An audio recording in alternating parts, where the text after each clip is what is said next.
So, ito na guys yung idea natin for dinner.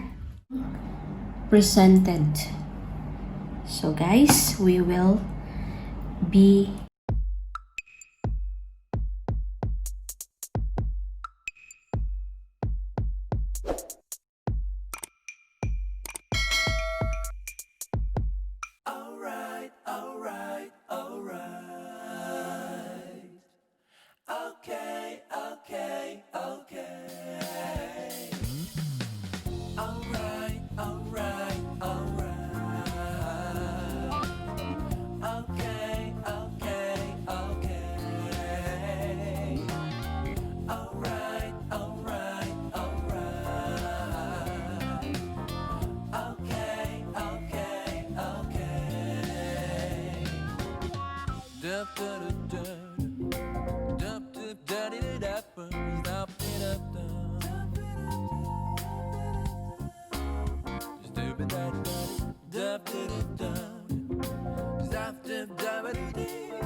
So, madali lang lutuin ito kasi maninipis lang siya. So, idiretso na natin sa ating plate. Ayan.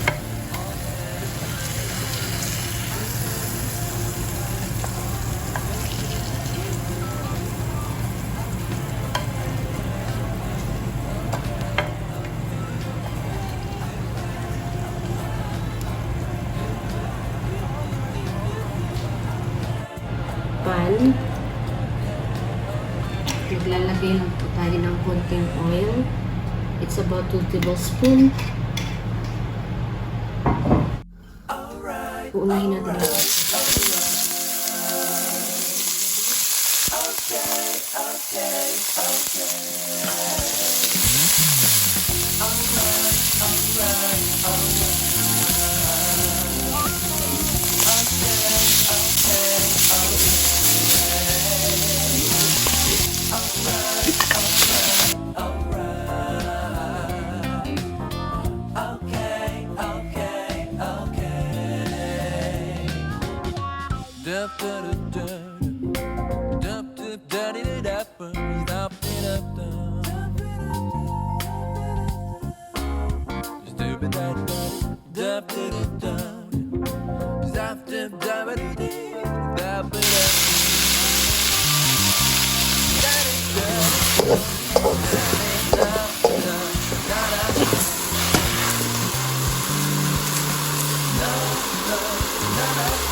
Coconut almond.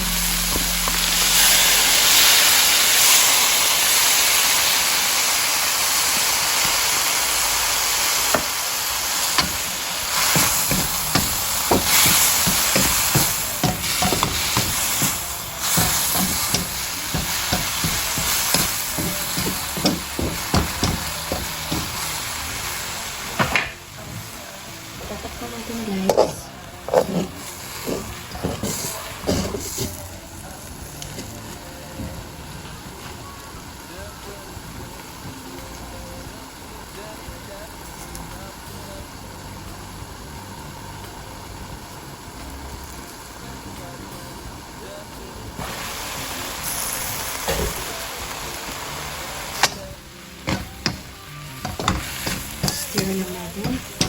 lagay na tayo sa ating plato.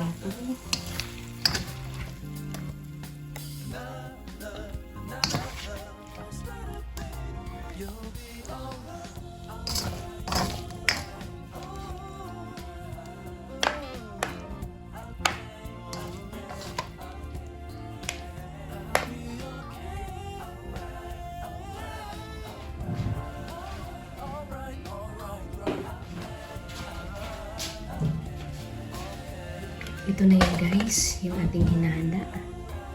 Meron na siyang chicken, then veggies. So, what's next will be the guacamole. So, see you guys in a bit. So guys, sa ating guacamole, so ito yung avocado natin. Lalagyan lang natin siya ng olive oil, konti. Isang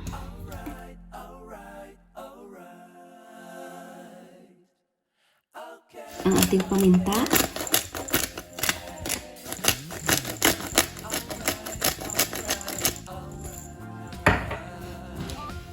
So, lalagyan lang natin ng half nitong lemon.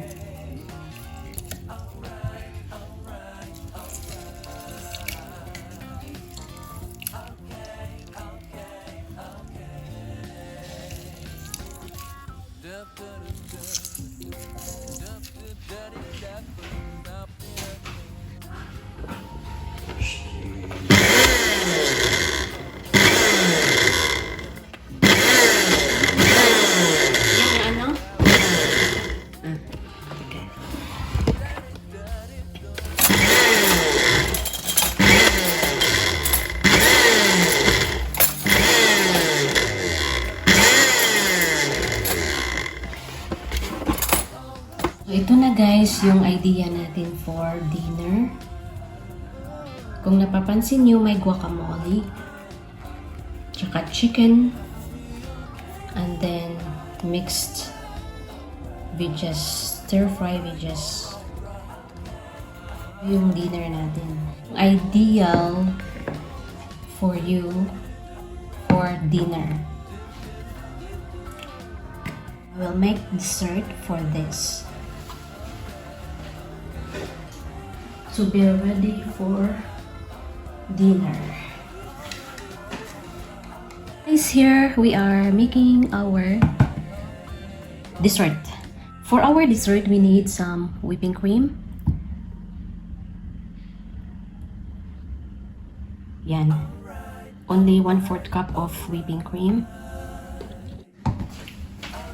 Ngayon guys, i-whisk natin ito until it will double the amount.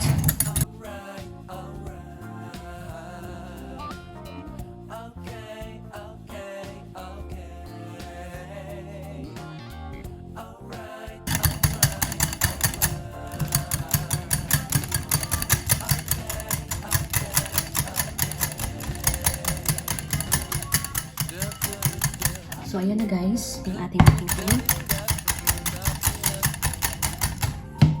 Ayan.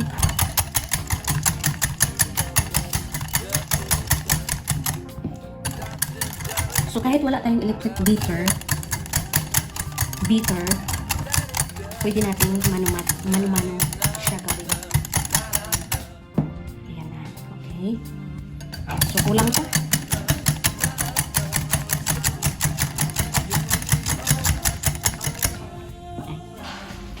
Ngayon guys, pwede natin siyang lagyan ng sweetener. So, ang gamit ko ngayon ay monk fruit. So, I have to put 2 teaspoons of monk fruit. So, i-whisk natin siya ulit.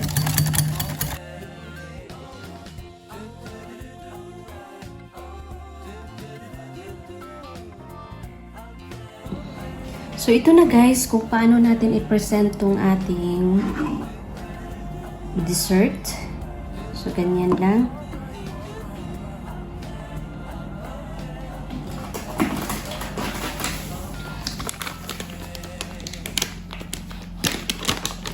Lagyan natin siya ng monk fruit. Ayan. Guys, is substitute for sugar. It's a zero calorie. And what will be the next is, so ito na yung niluto natin kanina. So it will be served as dessert. So as I said, kukuha lang tayo ng 3 dito.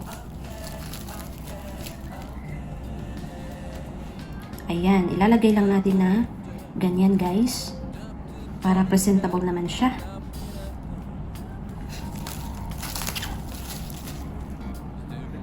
Ayan yung 3. So nakita nyo guys, 3. Ang gagawin natin, ilalagay natin yung ating cream. Ayan.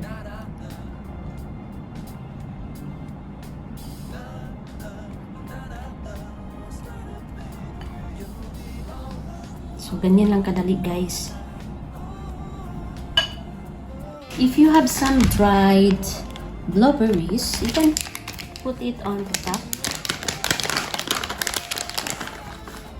Ayan. Ganyan lang. Decorations. Yan.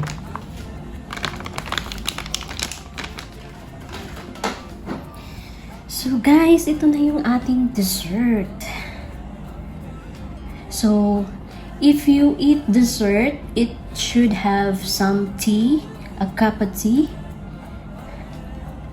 So it will be very delicious. Look. See how it is being presented.